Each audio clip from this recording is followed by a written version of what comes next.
Hello students. The first thing that you'll want to do today is to draw out your actual eye. You can use a pencil and it will show up even on a really dark background. Now if you are really good at drawing and you want to freehand the outline of your eye, go for it.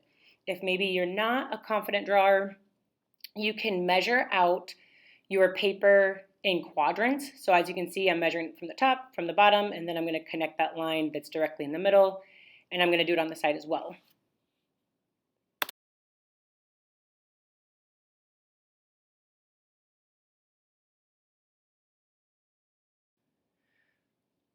Now I'm going to be making that same quadrant on my actual eye. I'm going to use a dry erase marker so that I can erase it afterwards.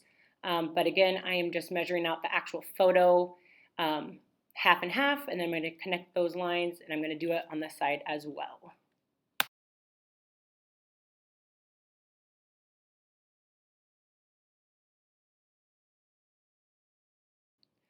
From here, now that I have a quadrant or a grid drawn on both my painting as well as my reference, I can start drawing the outline of my eye within each rectangular or square. So I'm looking at where does the edge of the eye land, and I am just drawing that outline.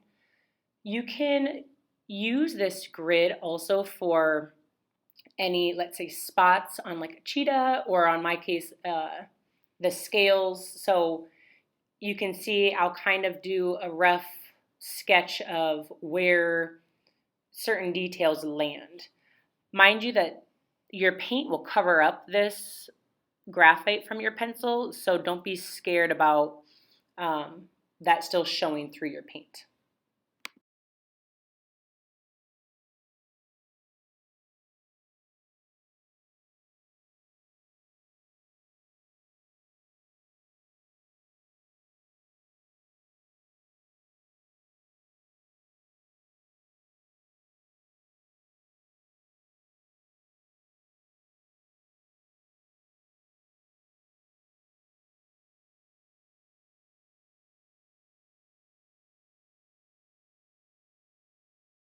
I am going to be showing you a demo on some different brush techniques for when we're doing our paintings. It's important to really think about what area you're painting and what kind of texture you're going for.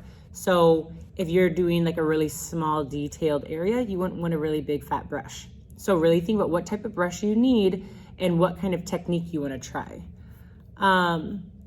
So as you can see, I have a variety of brushes. I'd already done a little bit of painting before this, so they have black paint on them, but that's what I'm doing my demo with. So some of them look really scuffy, and I've actually had really good luck with that. So this here is kind of a big brush.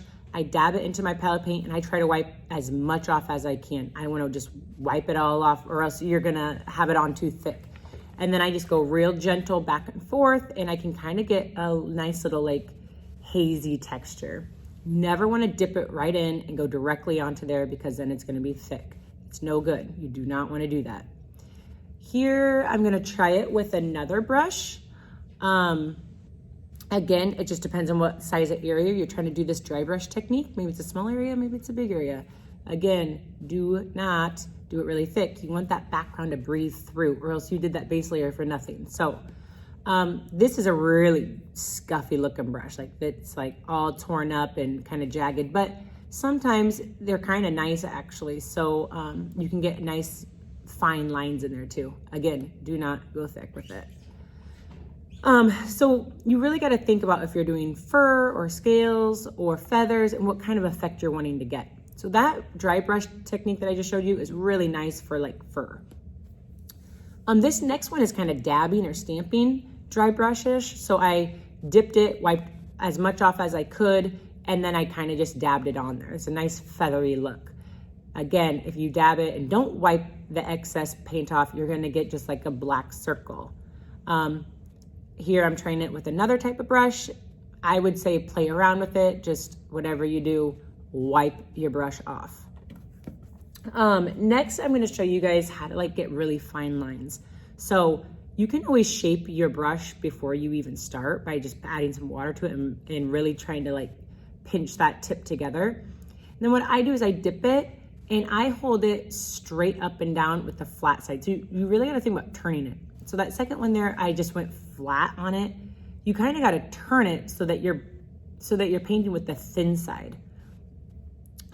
You can also get it wet a little bit and then dip it in there, and you can get a really nice fine line as well.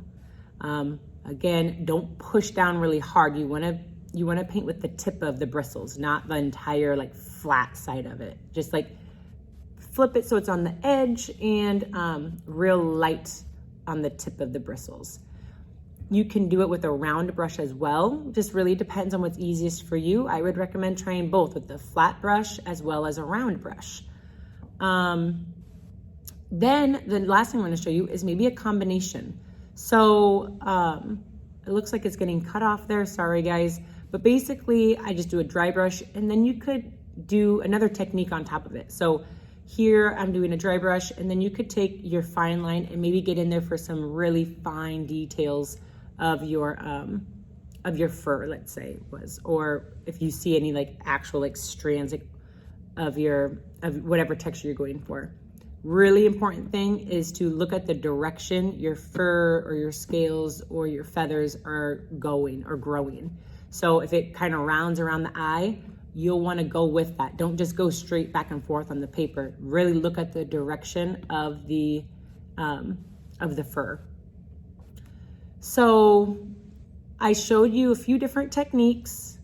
Think about what's going to work for yours. Think about how you can apply those techniques to the like fur texture versus the burst in the eye. So some of those eyes have a lot different textures to it. So that left side is the good side, right side is not so good. So yeah, good luck and have fun.